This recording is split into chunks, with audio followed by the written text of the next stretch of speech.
الشيطان الرجيم.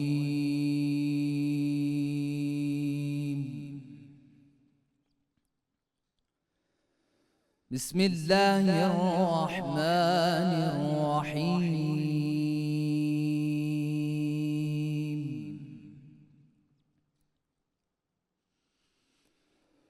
ربنا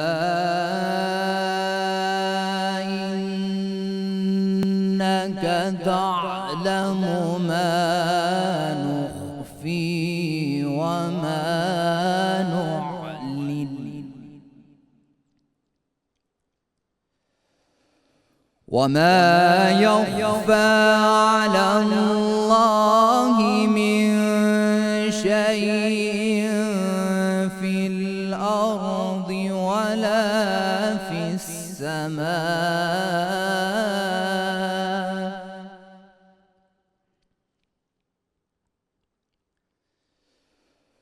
الحمد لله الذي وهب لي على الكبر إسماعيل وإسحاق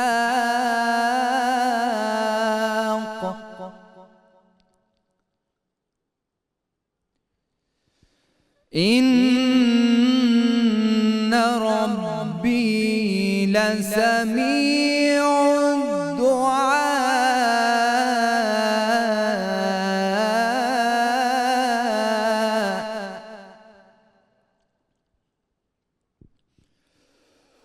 رب اجعلني مقيم الصلاة ومن ذريتي ربنا وتقبل دعائي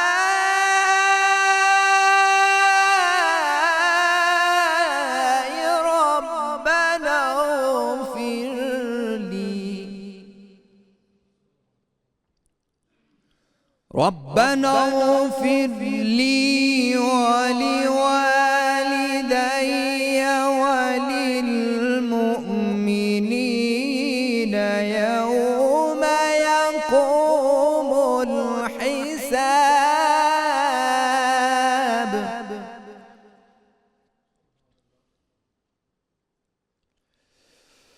رب اجعلني مقيم الصلاة ومن ذريتي ربنا وتقبل دعائي ربنا اغفر لي ولوالدي ربنا اغفر لي ولوالدي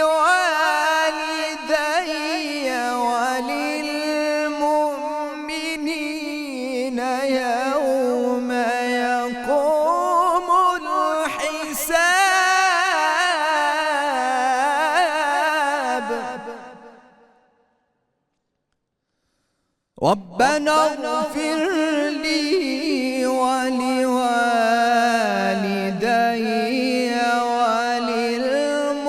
وللمؤمنين يوم يقوم الحساب.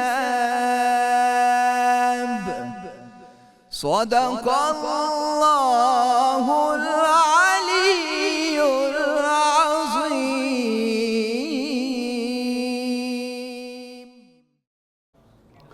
بسم اللہ الرحمن الرحیم. السلام علیکم ناظرین. پروگرام رحمت رمضان کی سحر ٹرانسمیشن سے آپ کا میزبان نذیر احمد غازی حاضر ہے. ابھی تلاوت قرآن حکیم آپ سماعت فرما رہے تھے جناب قاری محمد فرحان بخش صاحب سے. ناظرین کرام، اماموں کے امام حضرت امام اعظم ابو حنیفہ رحمۃ اللہ علیہ، اتنی بڑی علمی شخصیت. ہماری تاریخ میں جب بھی امام اعظم ابو حنیفہ رحمۃ اللہ علیہ کا نام آتا ہے تو مفسرین، محدثین، محققین، علماء، فضلاء، اولیاء سب کی گردنیں احترام سے جھک جاتی ہیں. ان کا خون پاک جو ہے ایک شخص کی رگ و ریشے میں تھا، ان کی اولاد پاک سے. اللہ نے مقام کیا دیا ہوا تھا کہ مسلسل ایسا واز فرماتے تھے دلی میں، اور جو تھے پانی پت کے علاقوں میں جا کے درس دیتے، ہزاروں لوگ جمع ہوتے اور ایسے مگن ہو جاتے لوگ، لگتا یوں جیسے ان پہ کوئی جادو طاری ہو گیا ہے۔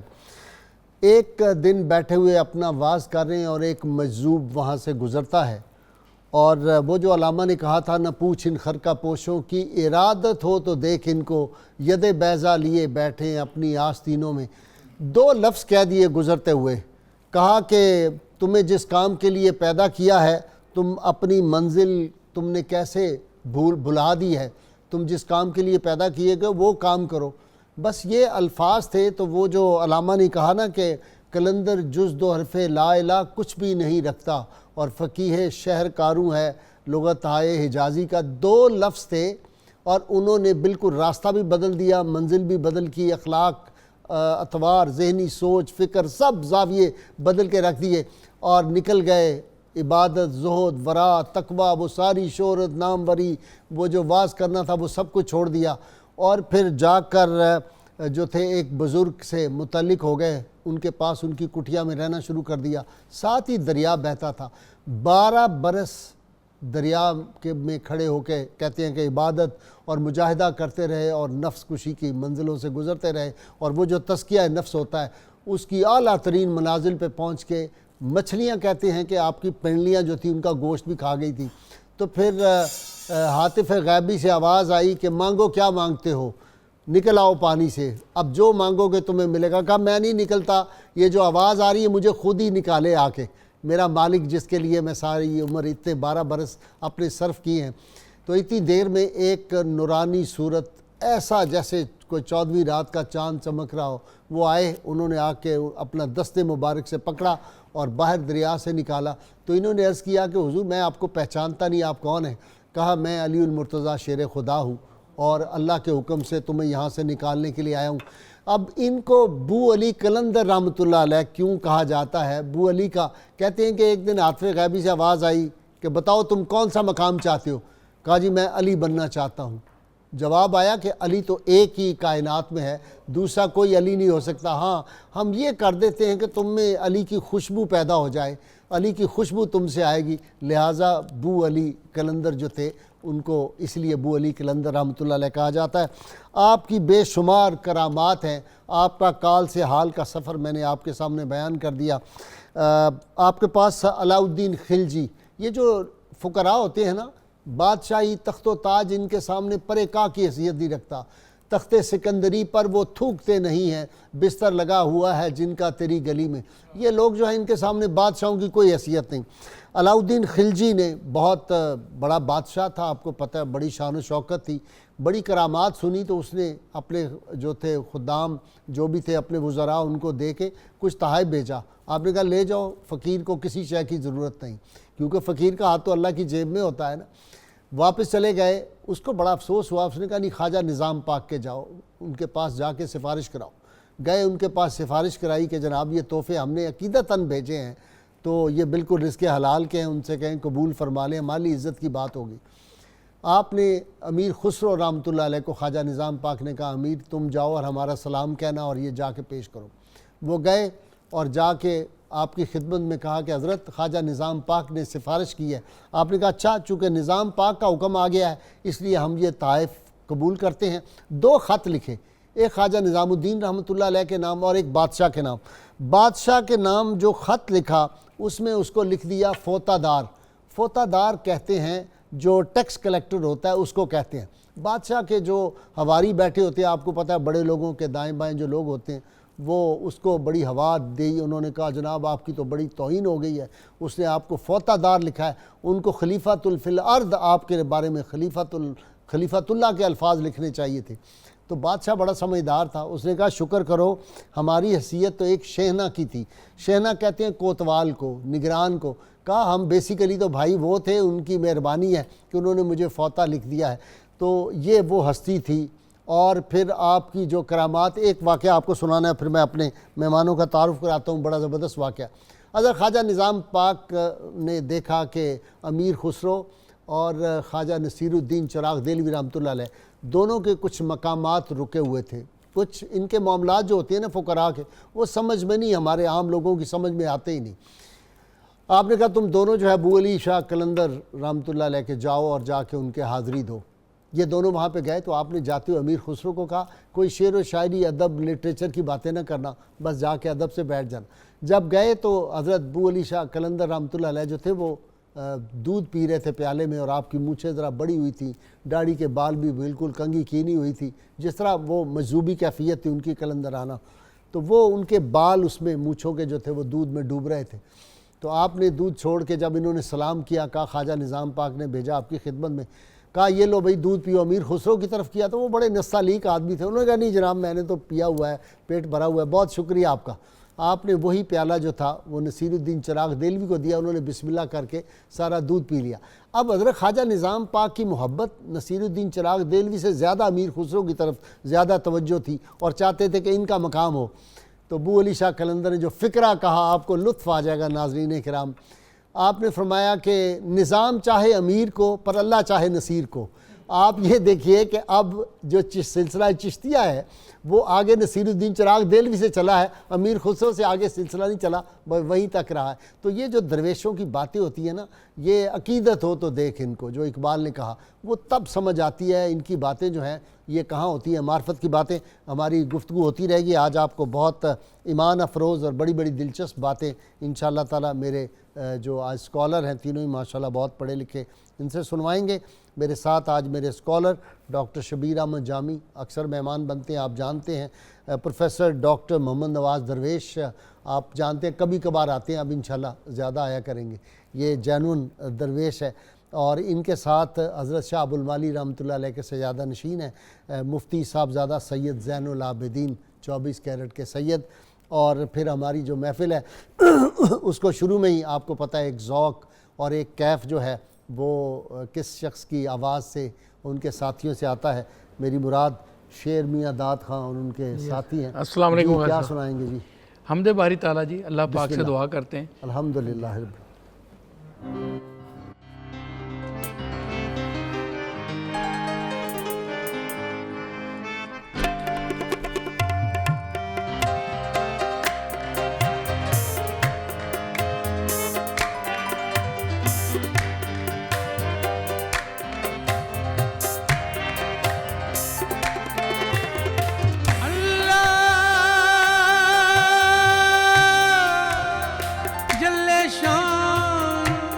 اللہ رحمان یا رحیم یا کریم،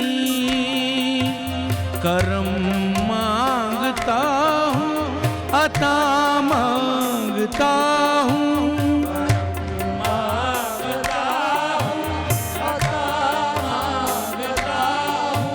الہی میں تجھ سے دعا مانگتا ہوں،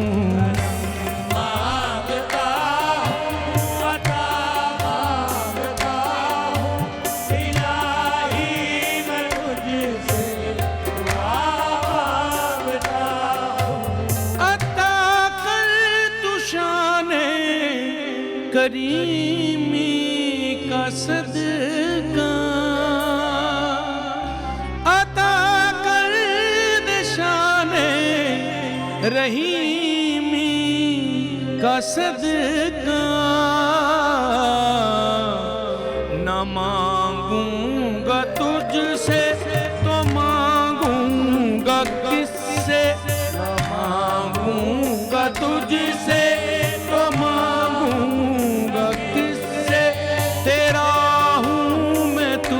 سے دعا مانگتا ہوں، کرم مانگتا ہوں عطا مانگتا ہوں، الہی میں تجھ سے دعا مانگتا ہوں،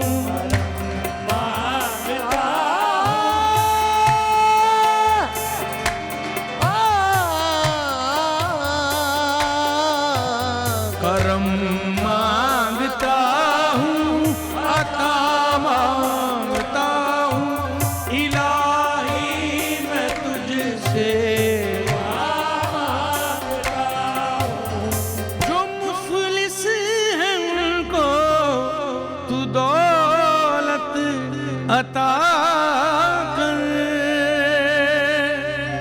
جو بیمار ہیں ان کو صحت عطا کر،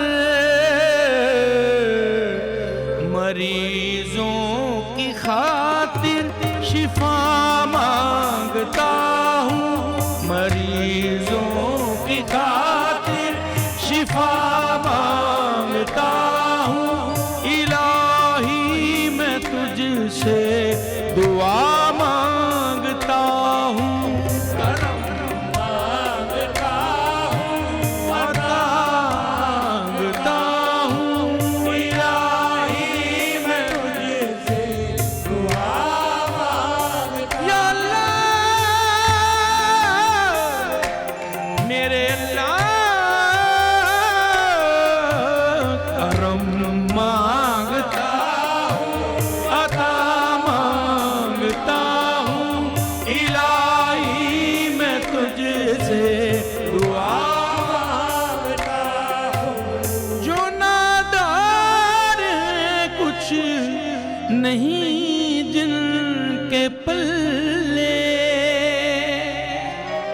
انہیں بھی دکھا دے حرم کے تو جلوے، حضوری ہو سب کو دعا مانگتا ہوں، حضوری ہو سب کو دعا مانگتا ہوں، الہی میں تجھ سے دعا مانگتا ہوں، کرم مانگتا ہوں، عطا مانگتا ہوں، الہی میں تجھ سے دعا مانگتا ہوں۔ یا رب العزت اے مالک میرے، دینے کے لیے در تیری رحمت کے ہیں ہمیشہ کھلے، کرم مانگتا ہوں، عطا مانگتا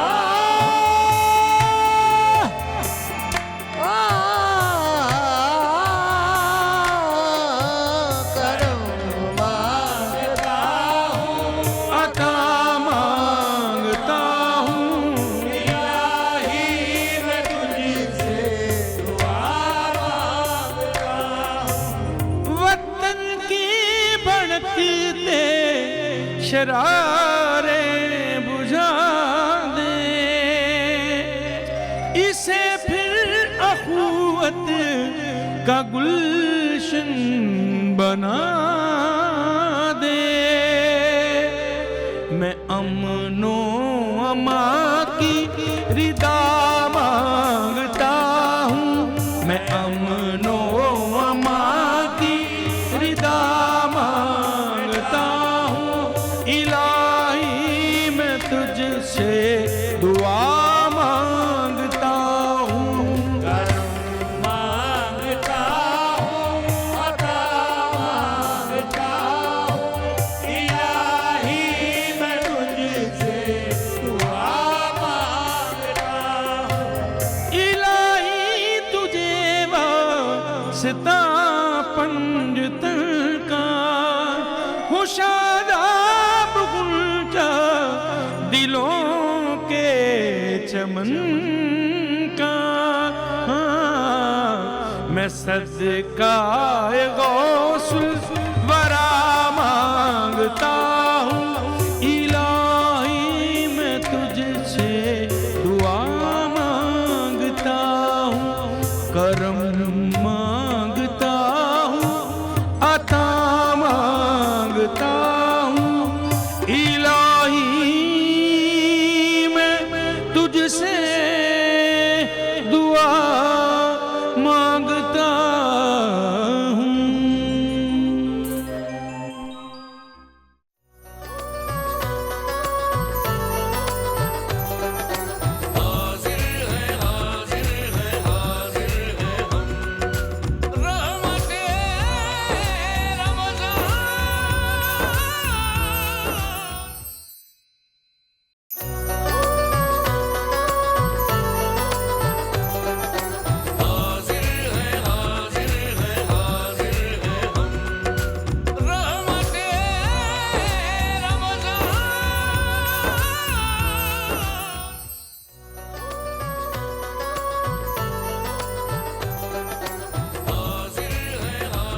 ویلکم بیک ناظرین کرام. جی ڈاکٹر جامی صاحب, تعارف حضرت ابو علی شاہ قلندر رحمۃ اللہ علیہ. ابو علی شاہ قلندر رحمۃ اللہ علیہ کا اصل نام تو تھا شرف الدین. جی. پھر آپ نے شروع میں جیسے فرمایا کہ ان کو بو علی کیوں کہا گیا, تو ایک بات ہمیشہ قاعدے کے طور پر یاد رکھیں, اللہ تعالیٰ ایسی شخصیات کو پہلے سے ہی منتخب کر کے بھیجتا ہے. ٹھیک ہے, قسام ازل کا حسن انتخاب. حسن انتخاب ہے.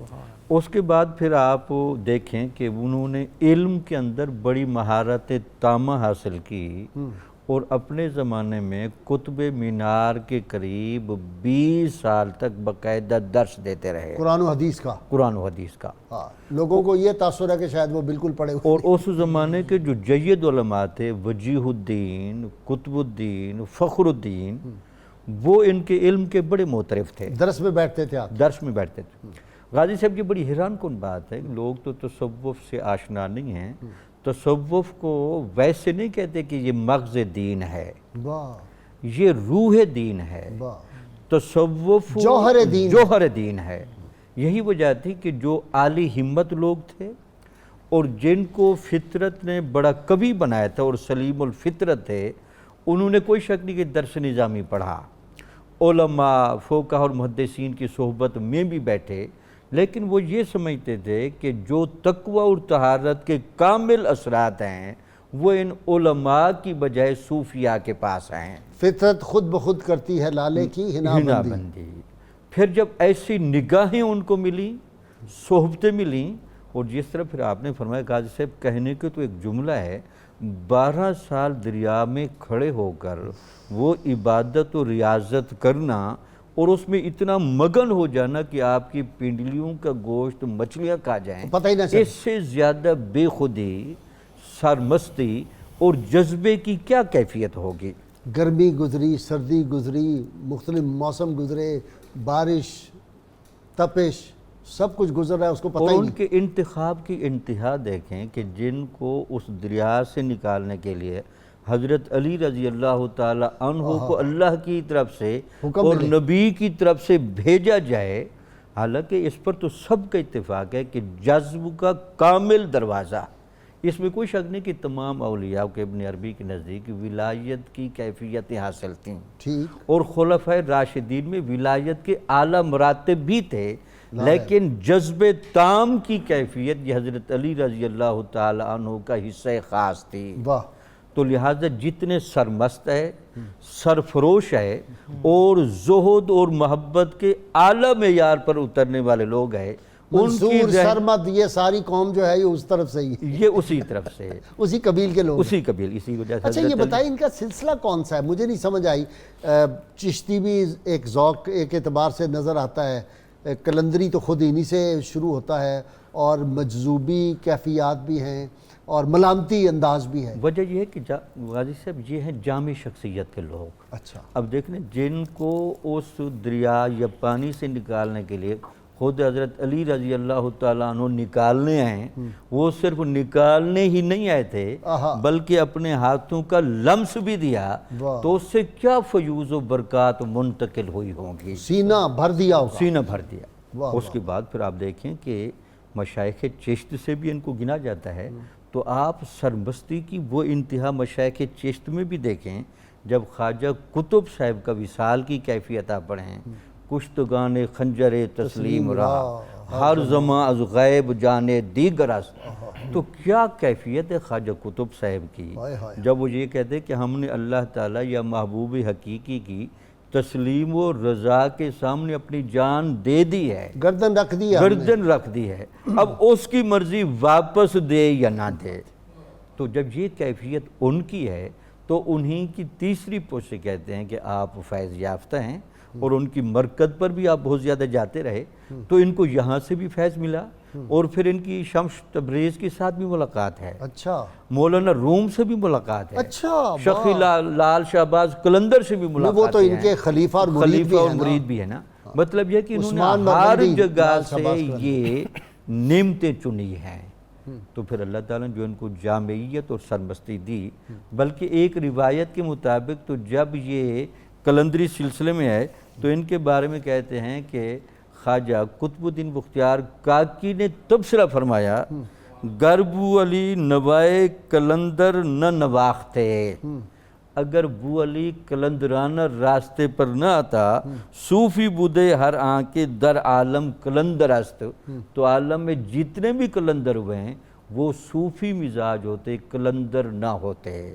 یعنی بو علی کلندرانہ نظام کی جان ہیں، اس میں تو کوئی شک نہیں۔ اس کی اول بنیاد تو ابو ذر غفاری رضی اللہ تعالیٰ عنہ سے چل رہی ہے، اور حضرت اویس کرنی رضی اللہ تعالیٰ عنہ سے چل رہی ہے، حضرت رابعہ بصری سے چل رہی ہے، تو لیکن اس کا کامل اظہار اللہ کو منظور چونکہ یہاں تھا، تو پھر بو علی کلندر بن کے سامنے۔ جی ڈاکٹر صاحب آپ کی طرف آ رہا ہے۔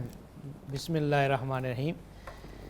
ایک قول ہے کہ ولی را ولی می شناسم، اس میں تو کوئی شک نہیں، ہم تو تبرک کے لیے حاضر ہیں، تبھی آپ کو بلایا ہے کہ ایک کلندر پاک کا ذکر کر رہے ہیں۔ یہ کلندر لفظ جو ہے یہ سریانی زبان کا ہے، اچھا اور اللہ پاک ہے اس میں صفاتی ہے اچھا، واہ کلندر، اچھا اچھا، اور اس ذات کو کہتے ہیں جو یکتا ہو، بے نیاز ہو، کسی کی طرف اس کا لگاؤ نہ ہو، تو یہ تمام صفات آپ کی ہستی میں دیکھتے ہیں پائی جاتی ہیں، ٹھیک اور یہ ازل سے پائی جاتی ہیں۔ ٹھیک، جس طرح آپ بزرگ خمیر گندا ہوا، جی جو ذکر فرما رہے تھے بزرگ کا کہ جس نے آواز دی کہ اے شرف الدین اس کام کے لیے، یہ دوسری بار آئے، پہلی مرتبہ یہ بزرگ اس وقت آئے کہ جب آپ کی ولادت ہوئی۔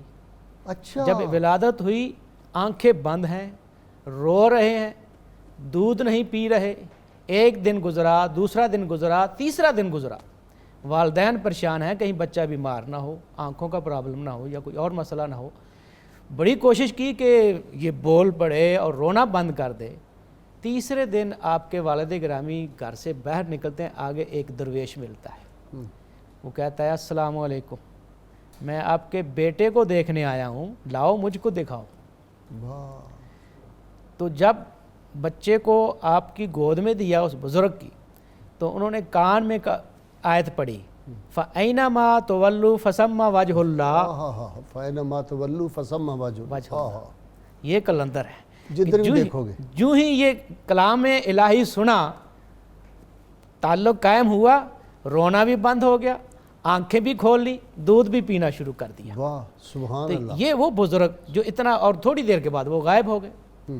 تو اس کے بعد آپ دیکھیں کہ ایسی تربیت ہے، جیسا کہ محترم ڈاکٹر صاحب فرما رہے تھے، کہ یہ نہیں سمجھیں کہ کلندر جو ہے عام آدمی ہوتا ہے، اس وقت کے علماء میں سب سے ممتاز تھے۔ یہی تو وجہ ہے کہ اس وقت کے سارے علماء، مشائخ، یہاں تک کہ صاحبان اقتدار بالاتفاق آپ کو چیف جسٹس کا عہدہ دیا۔ اچھا، اس وقت جو سب سے بڑا عالم ہوتا تھا اسی کو یہ عہدہ دیا جاتا، صحیح بات، اور 20 سال اس عہدے پر فائز رہے یہ رہے ہیں بھی ہیں جی، اس عہدے پر فائز رہے ہیں، اور کسی نے جرت نہیں کی ٹانگیں کھینچنے کی کہ میں اس عہدے پر فائز ہو جاؤں۔ کیا وجہ کیا تھی؟ کہ جتنا علم ان کے پاس تھا، زہری علم کے ساتھ معانی، ایک لفظ کے زہر معنی ہوتے ہیں، ایک باطن کو اللہ کا ولی ہی صرف جانتا ہے، اور وہ صاحبان اقتدار بھی جانتے تھے، اور پھر خود چھوڑا ہے وہ عہدہ جس طرف آپ نے اشارہ فرمایا کہ جب اس کلندر نے کہا اس درویش نے کہ اس کام کے لیے تو پیدا نہیں کیا گیا، تو پھر چھوڑا۔ ظاہری جو ہے نام و نمود، شان و شوکت، یہ خطابت، یہ جوہر دکھانے، یہ اس راہ میں نہیں، یہ تو رکاوٹیں ہیں۔ کتنی کتابیں تصنیف کر چکے تھے اس وقت، ان کی مثنوی اتنی مشہور ہوئی بعد میں کہ درس نظامی کے نصاب میں شامل رہی ہے۔ جس طرح کریمہ شیخ سعدی کا پڑھایا جاتا ہے، اسی طرح ان کی مثنوی جو ہے وہ بھی نصاب میں شامل با کمال شاعر۔ اچھا جی، علمی مقام، میں تو 5-6 کتابوں کے ان کے نام پڑھے ہیں جو حضرت کے ہیں۔ جی بسم اللہ الرحمن الرحیم، وصلی اللہ تعالیٰ علی نبی الامین وآلہ وصحبہ اجمعین۔ بھائی صاحب آپ مجھے اجازت دیں، میں تھوڑا سا حضرت بو علی کلندر رحمۃ اللہ علیہ کا خاندانی پس منظر جو ہے اس کو دوبارہ ذکر کرنا چاہتا ہوں علمی معیار کے لیے۔ آپ ٹھیک ہے، بسم اللہ بسم اللہ۔ آپ کے والد کا نام فخر الدین ہے۔ ٹھیک، جس وقت آپ کرمان میں پیدا ہوئے، سن شعور کو آئے، تو کرمان کے اندر ایک بہت بڑے بزرگ تھے شاہ محمد کرمانی رحمۃ اللہ علیہ، ان کے ساتھ تعارف ہوا، ان کی سنگت اور صحبت میں بیٹھنا شروع کیا تو ان کے مرید ہو گئے، اور باقاعدہ سلوک کی منازل جتنی ہیں وہ ساری کی ساری شاہ محمد کرمانی رحمۃ اللہ علیہ کی رہنمائی میں انہوں نے طے کی۔ ٹھیک، لیکن شاہ محمد کرمانی جو ان کے شیخ اور بزرگ تھے انہیں ان پر اتنا اعتماد ہوا اور اتنی محبت ان سے ہوئی کہ انہوں نے اپنی صاحبزادی کا نکاح ان کے ساتھ کیا. ٹھیک. اب ان سے سب سے پہلے جو بیٹا پیدا ہوا انہوں نے اس کا نام رکھا نظام الدین. دوسرا بیٹا پیدا ہوا تو ان کا نام رکھا شرف الدین. 2 بیٹے اللہ تبارک و تعالیٰ نے عطا فرمائے. اب اس اعتبار سے دیکھا جائے باپ دین کا فخر ہے فخر الدین, پہلا بیٹا دین کا نظم ہے اور دوسرا بیٹا وہ دین کا شرف ہے. اور پھر اس میں دیکھیے چونکہ آپ نے اس کو ذکر کر دیا تھا کہ باعتبار نسب حضرت سیدنا امام الائمہ حضرت امام اعظم ابو حنیفہ رضی اللہ تعالیٰ عنہ کے ساتھ ان کا نسب ملتا ہے, ان کا تعلق جا ملتا ہے. ایک دعا جو مولا کائنات سیدنا علی المرتضیٰ رضی اللہ تعالیٰ عنہ نے حضرت امام اعظم کے والد کو عطا فرمائی تھی. ان کے دادا لے گئے حضرت امام اعظم کے والد کو حضرت مولا کائنات کی خدمت میں پیش کیا, کچھ فالودہ یعنی میٹھا پیش کیا, تو آپ نے دعا فرمائی کہ اللہ اس کی نسل کے اندر برکتیں عطا فرمائے. اس نسل کی برکت کا پہلا ظہور جو ہے وہ حضرت امام اعظم رضی اللہ تعالیٰ عنہ کی صورت میں ہوا. اور ان کے سیرت نگار یعنی حضرت ابو علی قلندر رحمۃ اللہ علیہ کے تاریخ اور ان کی سیرت لکھنے والے لکھتے ہیں مولا کائنات رضی اللہ تعالیٰ عنہ کی دعا کا دوسرا ظہور حضرت شرف الدین ابو علی قلندر رحمۃ اللہ علیہ کی صورت میں ہوا ہے. اب بڑا بیٹا جو تھا نظام الدین وہ معاش کی تلاش میں یہاں ہند آئے اور یہیں سکونت اختیار کی, یہیں ان کو ملازمت ملی. جب واپس نہ گئے تو جو والد تھے فخر الدین رحمۃ اللہ علیہ وہ بھی بما اپنے اہل و عیال کی یہاں بر صغیر میں آ گئے, یہاں سکونت اختیار کی اور حضرت ابو علی قلندر رحمۃ اللہ علیہ کی ولادت یہیں پر ہوئی. یہ 7ویں صدی ہجری کی آپ بات جی 7ویں صدی ہجری کے اندر. اور اس میں آپ دیکھیے اگر باعتبار علم دیکھا جائے 605 ہجری ان کی ولادت کہی گئی ہے, اس کے علاوہ اقبال بھی موجود ہیں, لیکن اگر قریب قریب علماء میں دیکھا جائے عرب کے اندر تو رازی اور قرطبی جیسے عالم موجود ہیں, اور اگر بر صغیر کے اندر صوفیاء کو دیکھا جائے تو حضرت خواجہ خواجگان خواجہ معین الدین چشتی اجمیری, خواجہ قطب الدین بختیار کاکی, حضرت نظام پاک رحمۃ اللہ علیہ, اس طرح کی اکابر شخصیات موجود ہیں.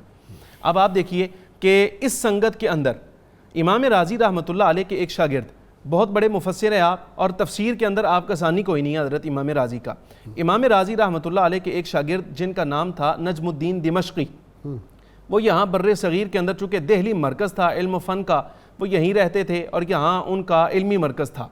حضرت ابو علی قلندر رحمۃ اللہ علیہ نے جس وقت علم حاصل کرنا شروع کیا تو نجم الدین دمشقی جو امام راضی کے شاگرد ہیں پہلا تعلق ان کے ساتھ ہوا. اچھا.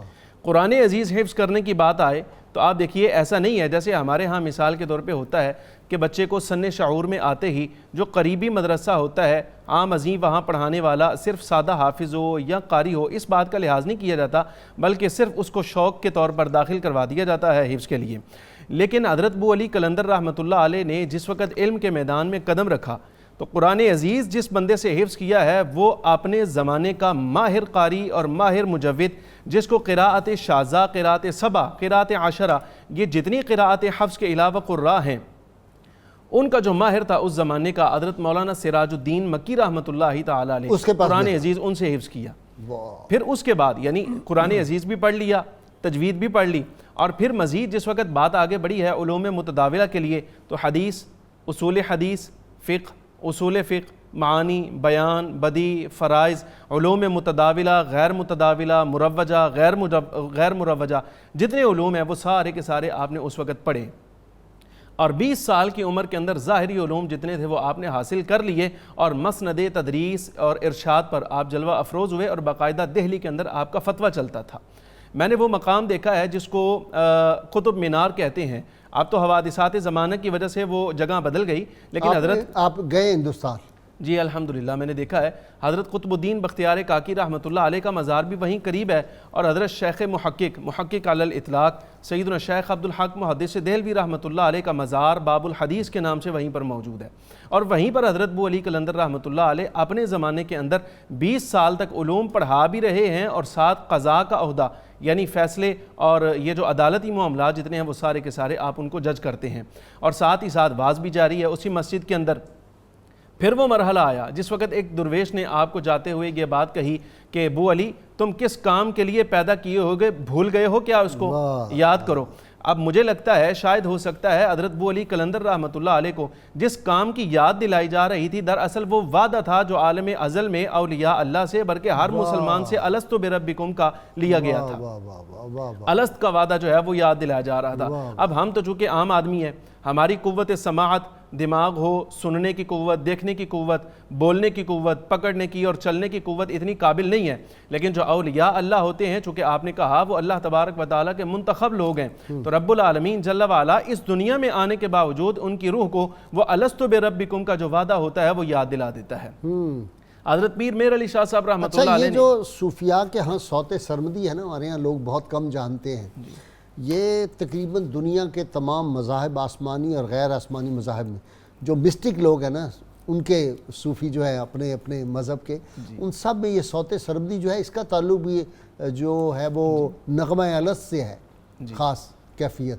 جی اب اس سے یہ معلوم ہوا کہ ہمارے ہاں، میں ایک گزارش اور کروں ناظرین کے لیے کہ جس وقت قلندر کا لفظ بولا جاتا ہے تو بعض لوگ تو جہالت کی وجہ سے اور بعض لوگ تجاہل عارفانہ کی وجہ سے، یعنی دھوکہ دینے کے لیے لوگوں کو یہ باور کرانے کی کوشش کرتے ہیں کہ جس بندے اور جس شخص کے نام کے ساتھ قلندر کا لقب بولا جائے گا وہ احکام شرع کا باغی ہوگا، اللہ تبارک و تعالیٰ ان پڑھ ہوگا، اللہ تبارک و تعالیٰ کے احکام کا مخالف ہوگا، رسول اللہ صلی اللہ علیہ وسلم کی شریعت کا باغی ہوگا، اور وہ اس طرح کے معاملات کرنے والا جن کی تو عقل بھی اجازت نہیں دیتی، اس کو قلندر کیا دیتے ہیں۔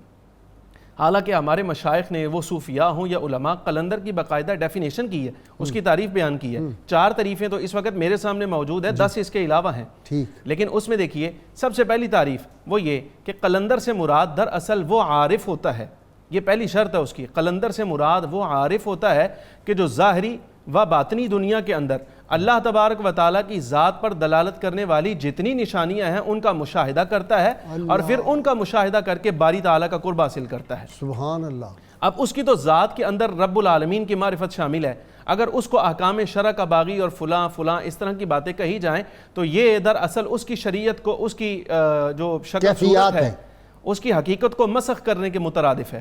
پھر اسی طرح دوسری تعریف یہ کی گئی کہ اس سے مراد وہ مجذوب ہوگا جو زمان و مکان کی قید کے بغیر اللہ تبارک و تعالی جل وعلا کے انوار کا مشاہدہ کرے گا، اور اس سے بے نیاز ہو جائے، جی، زمان و مکان سے پرے نکل جائے، اور وہ اللہ رب العالمین کا قرب حاصل کرے گا۔ تیسری تعریف اس کی گئی کہ قلندر سے مراد وہ شخص ہوگا جو کرامت کا طالب نہیں ہوگا، انعام کا طالب نہیں ہوگا، اور ہر چیز سے بالکل ماورا ہو کر، بے نیاز ہو کر صرف رب العالمین جل وعلا کو راضی کرنے کے لیے احکام اور عمل جنت کا لالچ بھی نہیں ہوگا، دوزخ کا خوف بھی نہیں ہوگا، فقط رضا الہی، فقط رضا الہی۔ یہی وجہ ہمارے علماء اور مشائخ نے، شیخ شہاب الدین سہروردی رحمۃ اللہ علیہ نے کرامت کی یہ حقیقت بیان کی۔ فرمایا لوگ سمجھتے ہیں کہ شاید ولی کے لیے کرامت اصل ہوتی ہے، حالانکہ ولی کے لیے کرامت اصل نہیں ہے بلکہ استقامت اصل ہے، اور ولی کو یہ بات جن لوگوں سے کرامت صادر ہوتی ہے، شیخ شہاب الدین رحمۃ اللہ علیہ تو مسلمہ شخصیت ہیں اس میدان کی، آپ فرماتے ہیں بعض لوگ ایسے ہوتے ہیں جو عبادت کرتے ہی اس نیت سے ہیں کہ ان کو کرامت کا درجہ مل جائے، لیکن جب ان کو کرامت کا درجہ نہیں ملتا تو ان کا دل ٹوٹ جاتا ہے اور وہ سمجھتے ہیں کہ شاید ہمارے اعمال ٹھیک نہیں ہیں، یعنی جو ریاضت عبادت ہم کر رہے ہیں یہ ٹھیک نہیں۔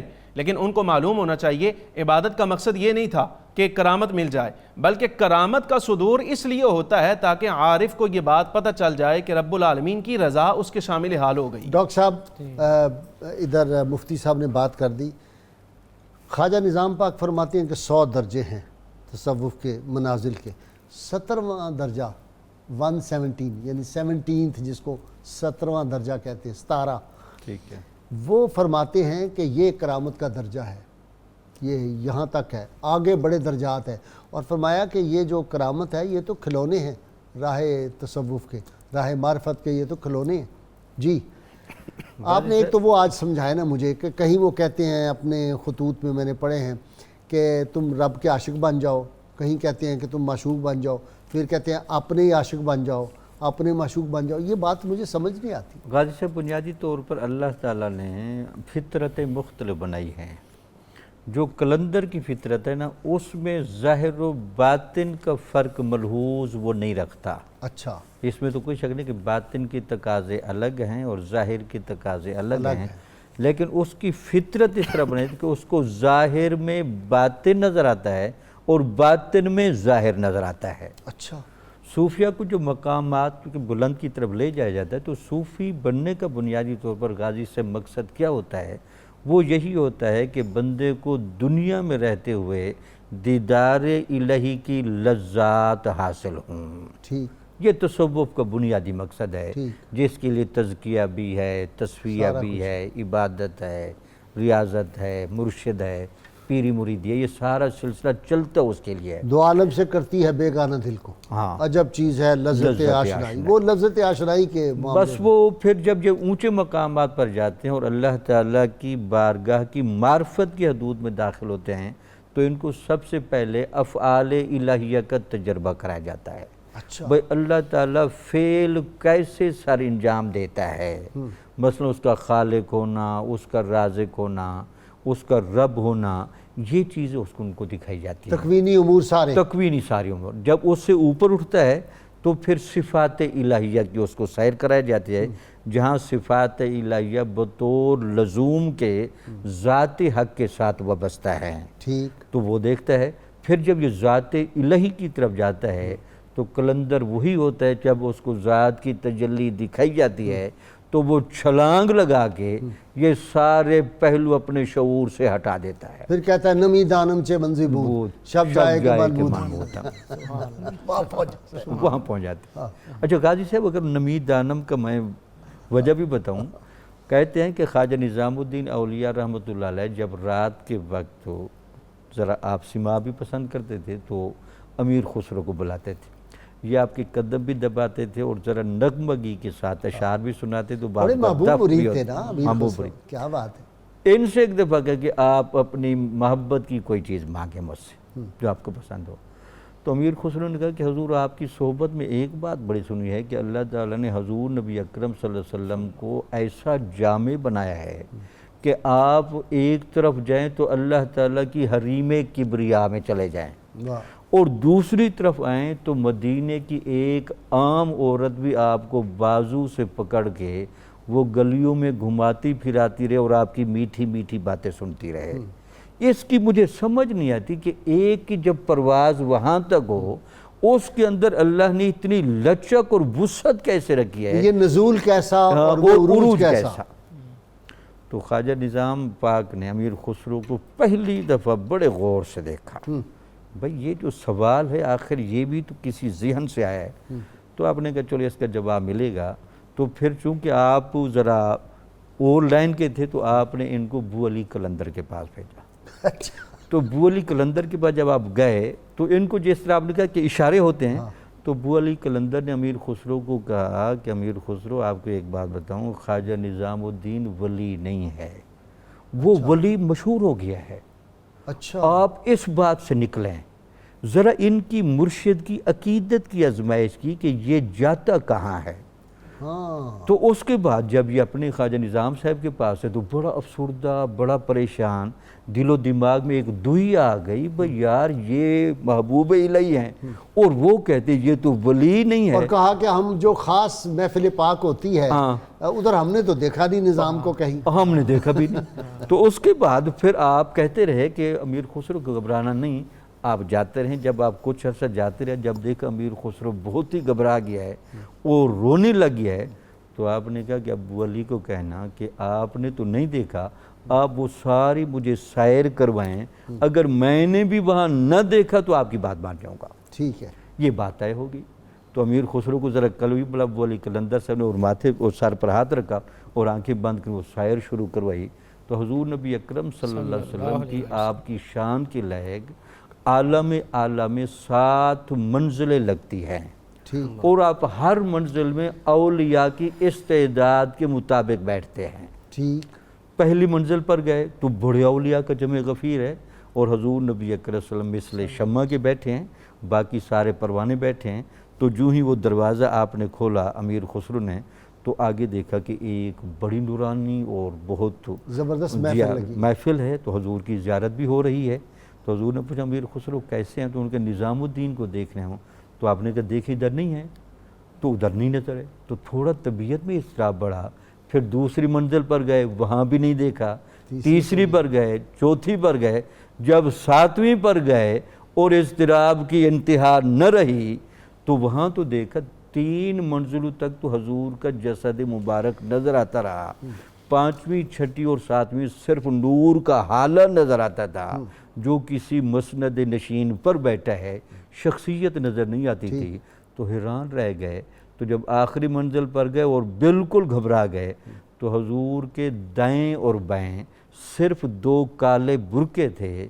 تو آپ نے خواجہ نظام کو اشارہ کیا کہ رخ سے پردہ اٹھائیں ورنہ امیر خسرو آج گھبرا گیا ہے۔ تو آپ نے جو ہی رخ سے پردہ اٹھایا، دائیں طرف حضور غوث پاک رضی اللہ تعالی عنہ اور بائیں طرف خواجہ نظام الدین اولیاء رضی اللہ تعالی عنہ محمد بیٹھے شمع تھے۔ محفل بود شب جائے کہ من بود، خدا خود میر مجلس بود اندر لا مکان خسرو، محمد شمع محفل بود شب جائے کہ من بود۔ کیسے خوش بخت ہے جی، کیسی منازل پہ گئے۔ کچھ اسکالر ہیں جی ساتھ۔ السلام علیکم۔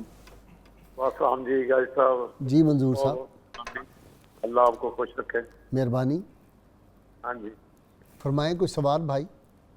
جی میں عرض کرنی تھی، میں جب نماز پڑھتے اکثر بھول جاتا ہوں، تو آپ کے چینل سے، آپ کے چینل والوں کو خوش آمدید کہتا ہوں۔ اللہ تعالیٰ آپ کو زندگی راحت کی دے۔ اور یہ اکثر بھول جاتا ہوں، ذرا مہربانی کر کے تفصیل کوئی مجھے بتا دیں، مہربانی آپ۔ ٹھیک ہے جی، بتا دیتے۔ نیکسٹ جی، السلام علیکم جی، شعیب صاحب۔ السلام علیکم جی وعلیکم السلام۔ جی قاضی صاحب، تو 2 مسئلے تھے۔ بیسکلی مجھے نا غصہ بہت شدید قسم کا آتا ہے، ٹھیک، اور وہ کبھی کبھار کنٹرول نہیں رہتا۔ ٹھیک ہے، ٹھیک ہے جی، کر دیں۔ دوسرا مسئلہ یہ ہے کہ مجھے یہ نماز پڑھنے کی عادت جو ہے نا، اس کو پابند کرنا ہے، لیکن میں یہ پابندی کر ہی نہیں پاتا، چاہے کتنا ہی کیوں نہ میں مخلص ہوں اللہ سبحانہ تعالیٰ سے۔ ہو جاتا ہے انشاءاللہ، بتاتے ہیں۔ نیکسٹ جی، السلام علیکم۔ جی وعلیکم السلام غازی جی صاحب، میں جناب، بہت معتقد ہوں۔ بڑی مہربانی، ہاں جی حکم۔ غازی صاحب میں یہ پوچھنا چاہتا ہوں کہ یہ نماز تراویح گھر میں ہو سکتی ہے؟ ٹھیک ہے جی، بالکل پوچھتے ہیں جی۔ ناظرین کرام، ان سوالات کے جواب آپ کو دیں گے، لیکن میں سمجھتا ہوں کہ بڑی بعض مشکل ٹرمینالوجیز آ گئیں تصوف کی، یہ مراحل ہی ایسے ہیں انشاءاللہ تعالیٰ، لیکن جس طرح میرے اسکالر نے نبھائے ہیں، یہ اللہ تعالیٰ نے انہی کو یہ دیا ہوا ہے ملکہ۔ یہ بڑا مشکل آج کے یہ جو سوالات تھے اور جس طرح یہ بیان کر رہے تھے، تو اس وقت ضرورت ہے کہ تھوڑا سا رنگ بدلا جائے محفل کا۔ جی جناب، جی غازی صاحب، شیرویں انداز، رنگ بدلو محفل کا۔ جی بسم اللہ۔ نعت رسول مقبول آج تو وہی پڑھ دینی تھی تم نے، نمی دانم چہ منزل بود، ٹھیک ہے جی، اس کے بعد پھر ہے اس کے بعد آج ضرور سناؤ، بہتر، کیونکہ اب یہ بات ہی اس کی ہوئی ہے تو اس بالکل کے ٹھیک بغیر ہے۔ بات نہیں بنے گی۔ اور مجھے یہ شرف حاصل ہے جی، میں پانی پت گیا ہوں، واہ ہاں جی، میں نے حاضری پیش کی ہے، واہ گولی واہ کرم واہ، دے پھر تو سرکار اور کا۔ مزہ آ جائے گا۔ واہ، تو یہ تاجدار حرم و نگاہ کرم۔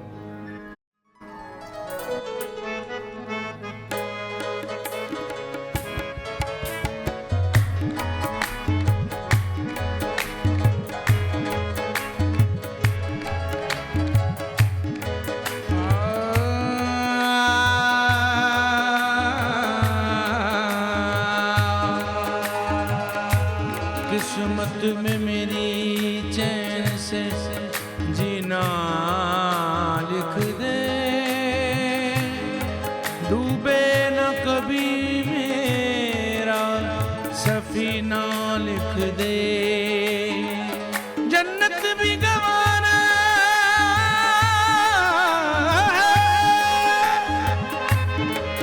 جنت بھی گوارا ہے مگر میرے لیے اے کاتب تقدیر مدینہ لکھ دے،